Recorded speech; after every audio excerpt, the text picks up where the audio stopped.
Selamat sore Bapak, perkenalkan nama saya Maran Spiriano Mulyadi. Saya mahasiswa program studi sosiologi semester 7 kelas A. Kali ini dalam mata kuliah kajian seminar masalah sosial yang akan membahas buku ke-7 tentang keadilan sosial yang dipertimbangkan kembali melalui masalah presisi yang tepat dalam sebuah teori keadilan. Pertama,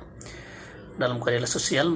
tentunya mempertimbangkan kembali kasus pendahuluan untuk kemungkinan teori sistematis itu sendiri. Dan saya akan berpendapat dengan demikian, hal yang berkaitan dengan persediaan yang pasti dengan keinginan yang dapat diketahui dan bahwa pekerjaan Rawls ini memiliki signifikan semacam yang seharusnya lebih baik daripada yang lain, maka tidak ada jawaban untuk tidak dapat mengejutkan. Untuk pekerjaan yang signifikan dalam filsafat seringkali memiliki lebih banyak pertanyaan atas dasar ini, sehingga Hayek dan skeptis secara konservatif memperjelaskan bahwa kaitan yang menunjukkan apa yang diperlukan untuk menyelesaikan masalah daripada dengan gagasan dengan pribadi klaim adalah dengan mengambil institusi utama dari sosial dari pribadi tersebut serta dengan menyelesaikan kesetaraan substantif atau masyarakat lain, atau apa yang disebut oleh Rawls yaitu struktur dasar, yaitu sebagai suatu subjek primer dari distribusi individual. Dan jika kita tidak mengabaikan pentingnya selama hal-hal tahun terakhir, sejumlah teori keadilan telah menjadi latar belakang keadilan atau yang seharusnya mengatasi masyarakat yang tidak dapat diusulkan, yang mengklaim untuk mencapai tugas yang Rawls dan Hayek lakukan demi berusaha untuk membangun dan membantu para ahli teori untuk mencoba mengatasi, sehingga pada dasarnya hal ini berkaitan dengan klaim tentang unit analisis yang tepat untuk kesulitan yang terlibat dalam fokus pada klaim spesifik teori peradilan. Dengan memberikan kisah tentang serangkaian kepemilikan secara keseluruhan, bahwa individu yang diklaim oleh Rawls dapat membuat masalah keseimbangan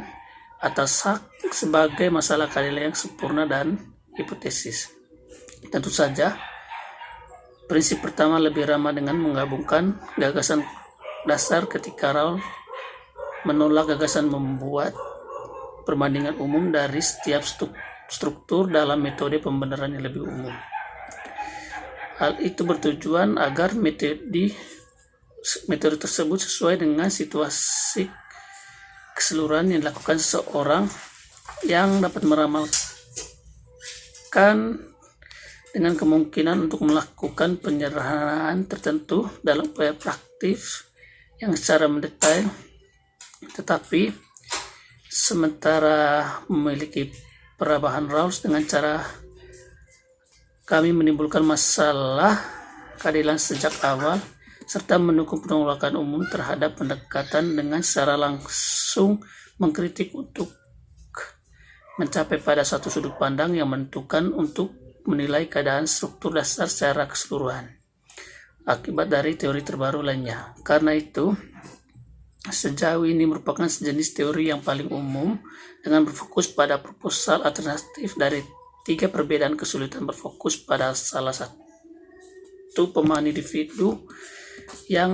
memulai mengeksplorasi masalah yang sesuai dengan presisi dengan mempertimbangkan kesulitan dalam menggunakan pribadi serta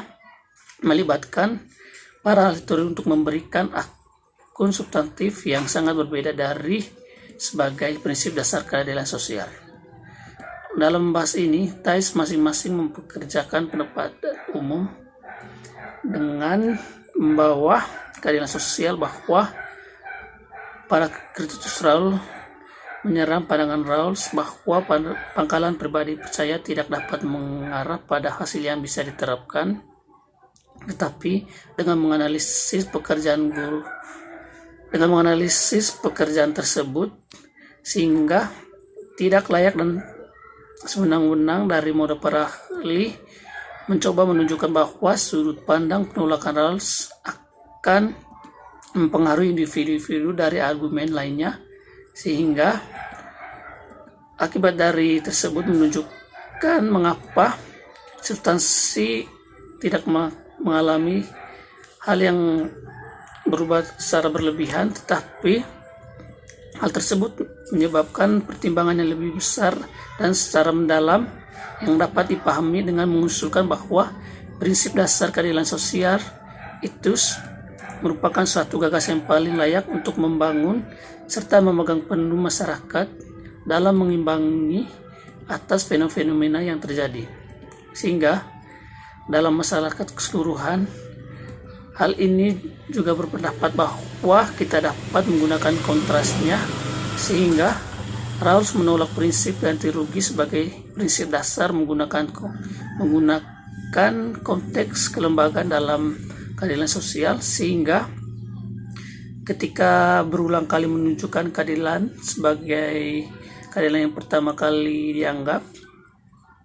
Rawls setuju bahwa hal ini dapat mengekspresikan hanya dengan kecenderungan kesetaraan yang menilai distribusi dalam isolasi dari sistem yang jelas bahwa tidak ada ketergantungan pada kemampuan untuk mengidentifikasi hasil yang lebih awal, dan hasil tersebut dapat menjadi suatu distribusi yang sementara tidak bisa menyediakan secara umum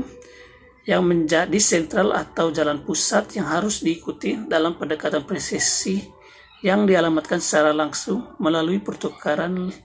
sehingga penegasan tersebut menjadi poin yang berlawanan tanpa ada kemajuan yang terlibat, sehingga mengandalkan akan dari strategi keadilan, seperti halnya Dworkin yang mencoba membuat akun melalui batas rasa hampir sepenuhnya yang mempresentasikan klaim politik melawan filsafat yang melibatkan banyak perdebatan saat ini tentang sosial, tentang pembelaan filosofi yang melawan, tentang semua dorongan yang menyeret dalam memperhatikan masalah yang sesuai dengan fakta-fakta sosial, sehingga prosedural murni standar untuk mendistribusikan sumber daya yang langka, karena pada dasarnya prinsip mempromosikan dalam hal ini tidak dapat terima sebagai konstruktivisme dalam suatu teori yang pada dasarnya dapat diterima sebagai suatu konstruktivisme yang menjadi kepuasan subjektif, sehingga hal ini menjadi premis yang dapat diterima tentang ketepatan yang menunjukkan kebenaran secara kasar dan secara garis besar, dan menjadi hal-hal yang suatu kebenaran dalam keadilan hanya untuk sebagian besar dengan mencapai kesimpulan yang lebih baik. Oleh karena itu, dalam semangat yang sama, setiap jenis perdebatan harus menjadi suatu simbol yang harus diterima dan menjadi suatu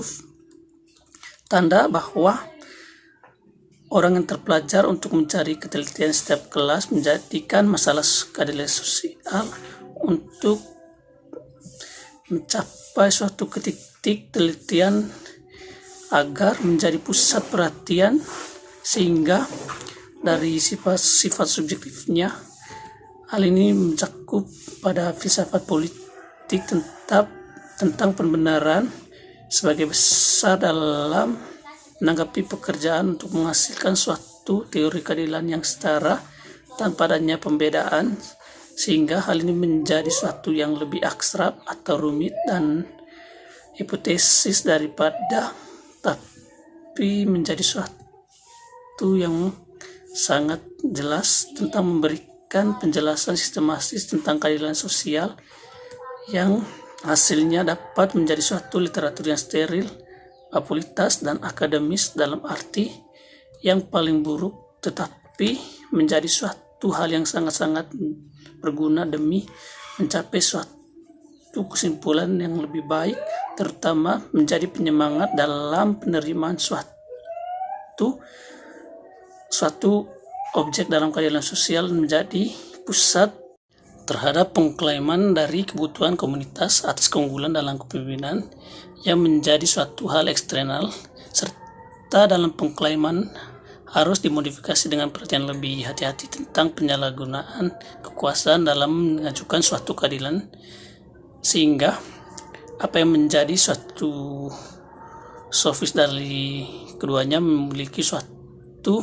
hal yang menjadi koordinasi sangat tepat sasaran tanpa merugikan semua masyarakat, sehingga dalam hal ini perlu mempercepat komunikasi demokratis dalam kerangka informasi sepenuhnya. Demikian dari saya, terima kasih.